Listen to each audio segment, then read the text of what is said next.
Hi, my name is Mark Chandick, and I'd like to spend a few minutes talking to you about the basics of life insurance. The purchase of life insurance may be one of the most important decisions you ever make in your financial life. However, it's a decision that most of us will put off until something happens that hits close to home. That's really not too surprising, since we all have a built-in mechanism that avoids thinking about death. But that kind of procrastination can be devastating to a family or business. Let me explain. There are three basic questions to be asked, and they have to be asked and answered in the right sequence, or all the answers will be wrong.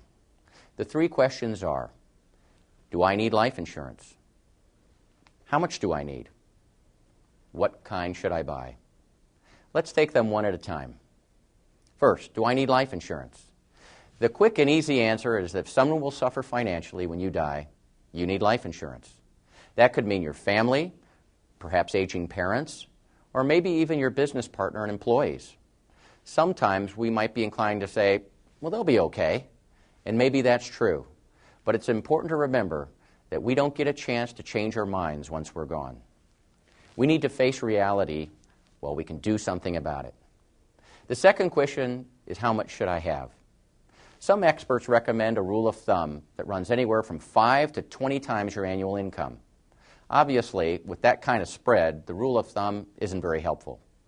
So how do you determine if you need $100,000, $250,000, $500,000 or more in life insurance coverage? The best way to figure out what you need is to have an insurance professional conduct what's called a financial needs analysis. Here's how it works. You'll start by gathering all of your personal financial information and estimating what your family members would need after you're gone to meet their financial obligations. To calculate this figure, you'll need to think through three types of expenses. First are immediate expenses, such as funeral expenses, uncovered medical costs, taxes, and outstanding debts you want paid when you die, such as automobile debt and credit card bills. Second is ongoing expenses, which is basically money for your family to live on for a specific period of time. It help pay for everyday living expenses like food, clothing, transportation, mortgage, or rent payments. And finally, life insurance proceeds can be used to fund future expenses, such as money to fund a college or retirement savings plan. After you've figured out your family's needs, you'll then want to tally up all of the resources that your surviving family members can draw on to support themselves. This would include things like your spouse's income, savings you've accumulated, and any life insurance you already own. The difference between your family's needs and the resources in place to meet those needs is your need for additional life insurance. Let me share a story with you that illustrates the value of properly calculating the need for life insurance in a very powerful way. Early in my career, I was working with a physician in Southern California who was very busy and didn't give me any time to help him determine the amount of life insurance that was appropriate for his family. Rather, he asked me to simply sell him a $500,000 policy. I complied with his request, only to read several months later that he had been killed by a hit-and-run driver while changing the tire on the side of the freeway. I took great pride in being able to deliver the much-needed cash to the family, only to be shocked to learn that the doctor had 9 children, 3 of whom were in college at the time. I distinctly remember sitting in a room with his wife and all of his children when they collectively asked me, "Is this all there is?" I felt badly that I hadn't found some way to break through to the man and convince him to approach the process the proper way. I vowed never again to shortcut the process and to always calculate the real need for life insurance. I never have shortcut the process since, and you shouldn't either. There are no do-overs with life insurance. There's nothing more important than buying the right amount of coverage, and you need to get it right the first time. So after you've figured out how much you need, you're now ready to focus on what kind to buy. There are 2 fundamental considerations that go into answering this question. First, how long will you need the insurance? And second, how much money do you have in your budget for this expense? The how long you need it question will help you decide if you want term insurance or permanent insurance. Term insurance lasts for a specified period of time, say 5 years or 10, 20, or maybe even 30 years. If your only need is for funds to pay off a 20-year mortgage at your death, a 20-year term policy would probably be the answer for you. Or if you're concerned about providing funds to take care of your aging parents in their later years, a 5 or 10-year term policy might do the job. The shorter the period of time the policy lasts, the lower the premium. But once the term period is over, you'll have to pay a considerably higher price to maintain it if you want to do so. And you may well have to take another insurance physical to qualify all over again. That means your health must still be good and that you haven't taken up piloting, skydiving, or vehicle racing. Declining health or a dangerous job or hobby can significantly increase the cost of insurance and sometimes can make coverage unaffordable or even unavailable. That leads me to the second kind of insurance, permanent insurance.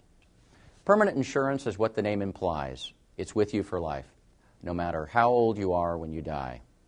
The premiums are projected to remain level over your lifetime, and in some cases can be designed to stop at retirement while your coverage remains in force for life. Permanent policies build a cash surrender value that is available if needed in the event of emergencies, opportunities, or college for the kids. Of course, these benefits come with a price. The initial premium for permanent insurance is 3 to 10 times higher than it is for an equivalent amount of term insurance. So if your budget is limited, be sure you buy as much as you need, even if it's all term insurance. But if you have some room in your budget, it usually makes sense to include some permanent insurance in your program. And as time goes on, it will probably make sense to convert some of your term insurance to permanent insurance.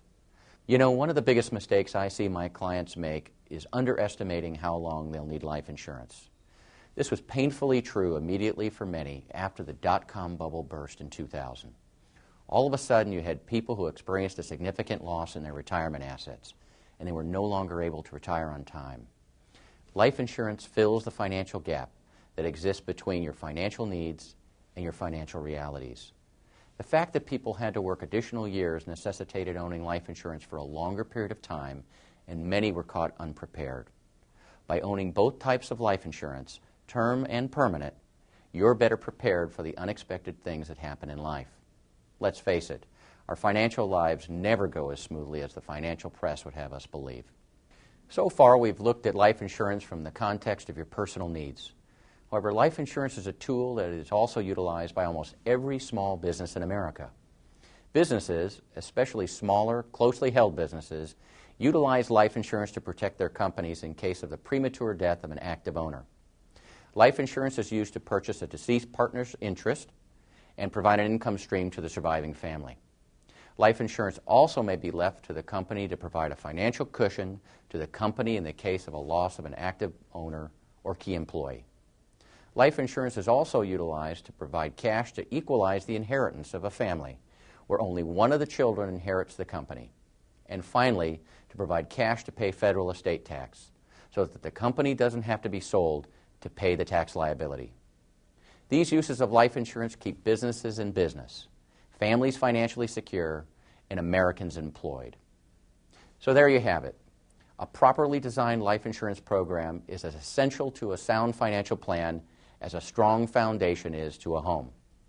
Do it right, and the future is secure.